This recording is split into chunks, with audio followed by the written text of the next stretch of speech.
بسم اللہ الرحمن الرحیم۔ السلام علیکم دوستو، ثواب ٹی وی پر آپ کو خوش آمدید کہتے ہیں۔ سیرت نبی کے سلسلے کی یہ 12ویں ایپیسوڈ ہے۔ آپ لوگ اس سلسلے کو پسند کر رہے ہیں، اس کا بہت شکریہ۔ اگر آپ نے پچھلی ایپیسوڈز نہیں دیکھی تو ضرور دیکھیے گا، اس کے لنکس ڈسکرپشن میں موجود ہیں تاکہ آپ کو اس حوالے سے مکمل معلومات مل سکیں۔ دوستو، آپ کو پچھلی ایپیسوڈ میں بتایا گیا کہ جب کفار مکہ نے آپ صلی اللہ علیہ وآلہ وسلم کو شہید کرنے کا منصوبہ بنایا تو آپ کے چچا ابو طالب نے کیسے اس کو ناکام بنایا اور اپنے قبائل بنو ہاشم اور بنو مطلب کے ساتھ شیب ابی طالب میں 3 سال تک شدید سختیاں برداشت کیں، لیکن حضور صلی اللہ علیہ وآلہ وسلم پر آنچ نہ آنے دی۔ دوستو، جب شیب ابی طالب کی محصوری ختم ہوئی تو اسی سال آپ صلی اللہ علیہ وآلہ وسلم کو شدید غم کا سامنا کرنا پڑا، جس کو عام الحزن کہا جاتا ہے۔ عام کے معنی سال اور حزن دکھ کو کہا جاتا ہے، یعنی دکھ یا غم کا سال۔ یہ نبوت کا 10واں سال تھا اور آپ صلی اللہ علیہ وآلہ وسلم کی عمر مبارک 50 برس کی ہو چکی تھی۔ یہ دکھ کا سال اس لیے تھا کہ اس سال آپ کے انتہائی مہربان، شفیق اور آپ کے ہمیشہ ساتھ دینے والے چچا ابو طالب کی وفات ہوئی، اور اسی سال آپ کی غم گسار شریک حیات حضرت خدیجۃ الکبریٰ رضی اللہ عنہ کا بھی انتقال ہوا۔ ان دونوں انتقال میں زیادہ فرق نہیں ہے، اور اکثر سیرت نگاروں کے نزدیک آپ کے چچا ابو طالب کا انتقال پہلے ہوا۔ دوستو، آپ صلی اللہ علیہ وآلہ وسلم کے چچا ابو طالب کے انتقال کا سانحہ اس لیے بھی بہت افسوسناک ہے کہ جب آپ صلی اللہ علیہ وآلہ وسلم ان کے پاس آخری وقت میں پہنچے اور ان کے قریب بیٹھے، وہاں پر بدقسمتی سے ابو جہل بھی اس وقت موجود تھا۔ آپ صلی اللہ علیہ وآلہ وسلم نے اپنے چچا سے کہا کہ آپ ایک دفعہ کلمہ پڑھ لیں تاکہ میں اللہ کے ہاں آپ کی سفارش کر سکوں۔ اس پر ابو جہل بولا، ابو طالب، کیا تم مرتے ہوئے اپنے باپ کے دین کو چھوڑ دو گے؟ یہاں پر ابو طالب کے آخری الفاظ جو سنے گئے وہ یہ تھے کہ میں اپنے باپ ابو مطلب کے دین کے ساتھ ہی اس دنیا سے جاؤں گا۔ آپ صلی اللہ علیہ وآلہ وسلم کے لیے یہ دوہرا صدمہ تھا کہ آپ کے سب سے مہربان چچا کی وفات ہونا اور دوسرا ان کا ایمان نہ لانا۔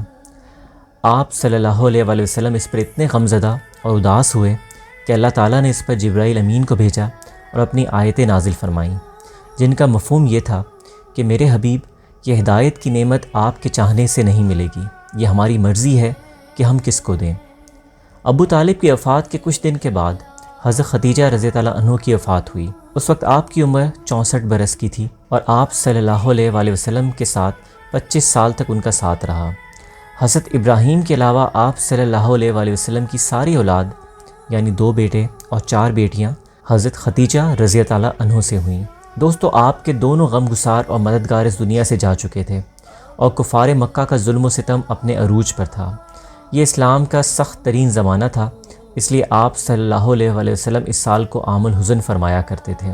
دوستو، یہاں پر ایک مشہور واقعہ رونما ہوا جسے شق القمر کہا جاتا ہے، جب آپ صلی اللہ علیہ وآلہ وسلم نے اپنے انگلی کے اشارے سے چاند کے 2 ٹکڑے کیے۔ دوستو، واقعہ کچھ یوں ہے کہ آپ صلی اللہ علیہ وآلہ وسلم رات کے وقت مینا کے علاقے میں موجود تھے اور یہاں پر کفار مکہ کے مشہور لوگ یعنی ابو جہل، نضر ابن حارث اور اسود ابن غوث بھی وہاں پر موجود تھا۔ یہاں پر ان کفار نے آپ صلی اللہ علیہ وآلہ وسلم کے ساتھ آپ کی نبوت اور اللہ کی وحدانیت پر بحث شروع کر دی، اور پھر کفار کی طرف سے فیصلہ کن بات کی گئی کہ اگر آپ سچے نبی ہیں تو اس چاند کے 2 ٹکڑے کر کے دکھا دیں۔ اس پر آپ صلی اللہ علیہ وآلہ وسلم نے اپنا ہاتھ بلند فرمایا اور انگلی کا اشارہ کیا اور فرمایا، دیکھو، اور جیسے ہی لوگوں نے اوپر دیکھا تو چاند پھٹ کے 2 ٹکڑے ہو گیا تھا۔ کفار اپنی آنکھیں مل مل کے دیکھتے رہے اور آپ صلی اللہ علیہ وسلم فرما رہے تھے کہ گواہ رہو، گواہ رہو۔ یہاں پر اللہ نے اپنی آیتیں بھی اتاری جو سورہ قمر میں موجود ہیں، لیکن کفار مکہ جن کے نصیب میں ہدایت نہیں تھی،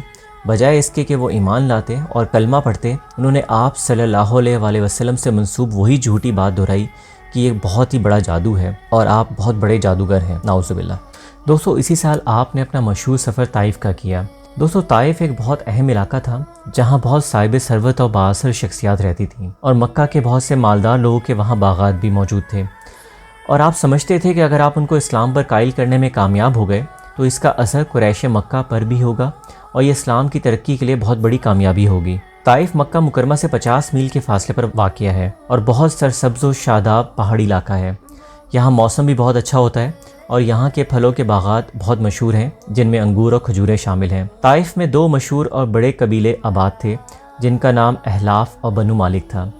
آپ احلاف کے قبیلے کے پاس تشریف لے کے گئے اس کا ایک مشہور سردار تھا اور اس کے 3 بیٹے تھے۔ آپ ان تینوں بھائیوں کے پاس ایک ایک کر کے ملاقات کے لیے گئے، لیکن ان تینوں نے آپ صلی اللہ علیہ وآلہ وسلم کے ساتھ بہت بدتمیزی اور بد تہذیبی کی۔ آپ نے جب ایک کو اسلام کی دعوت دی تو جواب ملا کہ خدا نے آپ صلی اللہ علیہ وآلہ وسلم کو نعوذ باللہ اپنے کعبے کے پردے پھاڑنے کے لیے نبی بنا کر بھیجا ہے، یعنی اللہ نے نعوذ باللہ اپنی توہین کے لیے آپ صلی اللہ علیہ وآلہ وسلم کو نبی بنا کر بھیجا ہے۔ دوسرے نے کہا کہ اللہ کو کیا تمہارے علاوہ کوئی نبی نہیں ملا؟ اور تیسرے نے کہا کہ خدا کی قسم میں تم سے بات نہیں کرنا چاہتا، کیونکہ اگر تم جھوٹے ہو تو جھوٹے سے ویسی بات نہیں کرنی چاہیے، اور اگر سچے ہو تو ایسا نہ ہو کہ تمہارے انکار کر کے میرے اوپر کوئی مصیبت آ جائے۔ دوستو، آپ صلی اللہ علیہ وآلہ وسلم نے ان تینوں سے کہا کہ ٹھیک ہے، تم لوگوں نے اسلام کی دعوت قبول نہیں کی، لیکن جو رویہ تم لوگوں نے میرے ساتھ رکھا اس کا ذکر کسی اور سے نہ کرنا، مجھے طائف کے باقی لوگوں سے بات کرنے دینا۔ آپ یہ اس لیے کہہ رہے تھے کہ سردار طائف کے اس طرز عمل سے اگر باقی لوگوں کو علم ہو جائے تو وہ بھی اپنے سردار کی پیروی کریں گے اور ان کی بات نہیں سنیں گے، اور دوسرا آپ یہ نہیں چاہتے تھے کہ یہ خبر مکہ پہنچے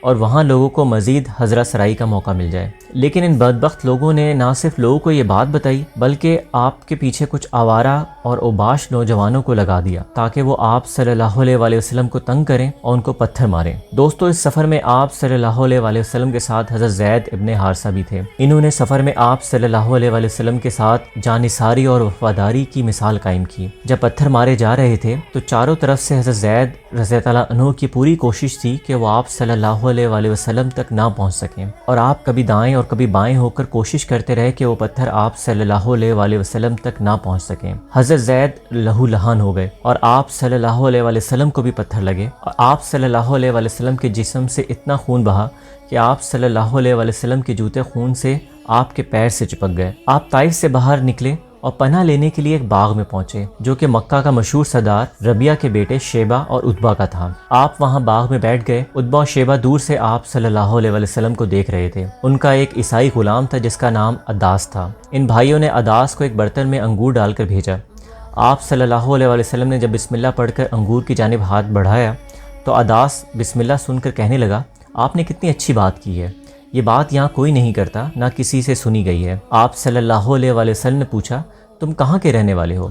عداس نے کہا، میرا تعلق نینوا سے ہے۔ آپ صلی اللہ علیہ وآلہ وسلم نے کہا، اچھا تم حضرت یونس علیہ السلام کے علاقے سے ہو۔ عداس نے حیرت سے پوچھا، آپ یونس کو کیسے جانتے ہیں؟ آپ صلی اللہ علیہ وآلہ وسلم نے فرمایا کہ یونس بھی اللہ کے نبی تھے اور میں بھی اللہ کا نبی ہوں۔ اس بات کو سن کے عداس آپ صلی اللہ علیہ وآلہ وسلم کے ہاتھوں اور ماتھے کو بوسہ دینے لگا۔ یہ منظر دور بیٹھے دونوں بھائی عتبہ اور شیبہ دیکھ رہے تھے۔